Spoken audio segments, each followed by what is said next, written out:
In Frantz Fanon's The Wretched of the Earth, he explains his critiques of imperialism, capitalism, nationalism, and most prominently, colonization. In his book, he conveys his belief that colonization is the root of all societal ills, and that these ills cannot be adequately addressed in the absence of decolonization. The colonized, he writes, will be compelled to fight for liberation through any means necessary, even if it includes violence. After all, colonization in and of itself is a form of violence from the state. What is colonization? Fanon defines the term as, quite simply, the substitution of one species of mankind by another. To further illustrate the oppression the colonized face from the colonizers, he describes how the military and the police are stationed on the dividing border of the colonized world, and that they, quote, ensure the colonized are kept under close scrutiny and contained by rifle butts and napalm. The colonial states that Fanon describes are predominantly, if not entirely, white Europeans, while the colonized are minority groups. The colonialists do not view their victims as humans, describing them in zoological terms. When the colonized come to the realization that they are not animals and are deserving of their humanity, it is when, according to Fanon, their revolutionary spirit is ignited. Regarding colonization, particularly in a capitalist state, Fanon emphasizes the need to decolonize in order to even begin the process of dismantling the latter. Although considered a Marxist humanist, Fanon definitely had his criticisms of Marx, including this, quote, looking at the immediacies of the colonial context, it is clear that what divides this world is first and foremost what species, what race one belongs to. In the colonies, the economic infrastructure is also a superstructure. The cause is effect. You are rich because you are white because you are rich. This is why a Marxist analysis should always be slightly stretched when it comes to addressing the colonial issue. It is not just the concept of the pre-capitalist society so effectively studied by Marx, which needs to be re-examined here, end quote. My interpretation of this quote is that Fanon is criticizing Marx by name for being a class reductionist, or somebody who believes that class and income inequality is the highest priority concern, while identity-related inequalities, such as race, gender, or ethnicity, come second. Fanon categorically rejects the theory of class reductionism, theorizing that colonization, a form of racial inequality and oppression, is the driving force behind class inequality. This theory, however, is subscribed to by many working-class urban voters who have seen the size of their wallets grow thanks to the colonial situation that has ruined their lives. While they advocate for higher wages, press freedom, better representation in the electoral system, among other progressive policies, they still have no desire to fight against the colonial state as a whole. According to, quote, these colonial subjects are militant activists under the abstract slogan, power to the proletariat, forgetting that in neither part of the world slogans of national liberation should come first. The colonized intellectual has invested in his aggression and his barely veiled wish to be assimilated to the colonizer's world. He has placed his aggression at the service of his own interests as an individual, end quote.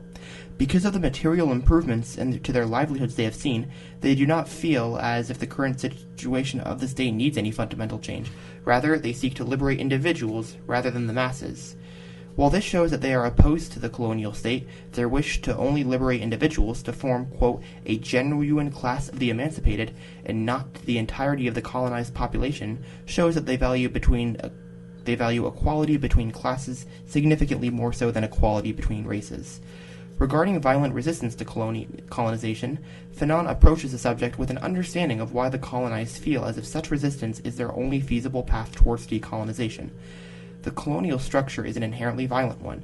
He cites how the governments of recently liberated countries spend the vast majority of their governing time watching for potential threats from other colonial states, as well as seeking to help from the international community to fend off these hypothetical attacks.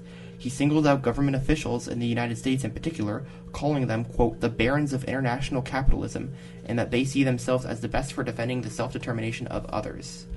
Despite his understanding that many of the colonized believe that violence is the only answer, Fanon describes failed attempts at overthrows of colonial states of other countries that strongly indicates he does not believe the colonized should automatically resort to violence, or at least should plan far more accordingly than a one-off attack.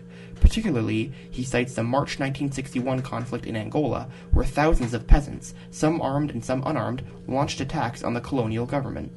The government was able to fend off these attacks with relative ease, causing the deaths of thousands. This prompted the peasants to realize that they would need to employ different tactics to achieve the liberation of Angola. As a result, the Angolan rebels adopted guerrilla warfare tactics, which Fanon praises for having the National Liberation Army troops more mobilized and for being able to attack the enemy more effectively. In spite of his praises of guerrilla warfare, Fanon elaborates on his belief that violence on the part of the colonized is not necessary for decolonization. Quote, "Of course, the countless abuses perpetrated by the colonist force reintroduce emotional factors into the struggle, give the militant further cause to hate, and new reasons to set off in search of a colonist to kill. But day by day, leaders who will come to realize that hatred is not an agenda. It would be perverse to count on the enemy, who always manages to commit as many crimes as possible and can be relied upon to widen the rift, thus driving the population as a whole to revolt.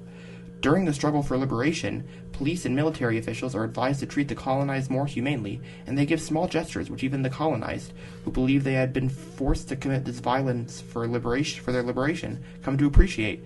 Fanon credits experts such as sociologists and psychologists for being, quote, a guiding force behind these colonial maneuvers. As a psychiatrist, Fanon values these professionals' inputs in working towards decolonization. However, this seemingly contradicts his earlier praise of guerrilla warfare as an impactful tactic towards the goal of decolonization. My interpretation of the situation is that, despite understanding where the desire for a violent revolution comes from, he believes that it is best used as a last resort, and all other options should be exhausted first. In other words, if peaceful and diplomatic measures towards decolonization are impactful, the colonized should first employ those tactics. By taking the approach of the aforementioned mental health experts, unity and solidarity within communities are being built, which is the most important key to decolonization. In all, Fanon's theory on liberation and violence is that the oppressive capitalist structure is intertwined with racial inequalities, and that violence is an inevitable outcome of these economic and racial injustices. In The Wretched of the Earth, he stresses the importance of community solidarity in order to achieve mass liberation, not just the liberation of just a few individuals by those only looking out for their own self-interests. That solidarity, he argues, will be one of the main factors in decolonization. And you've come to the end of the video. Thank you so much for watching. If you enjoyed, please like, comment, and subscribe. Click the button on the left to watch related videos, or click the box on the right to watch my latest video. Follow me on Instagram and Twitter, and if you really like what I do, support the channel on Patreon. The links are all in the description below, and I will see everybody on Tuesday.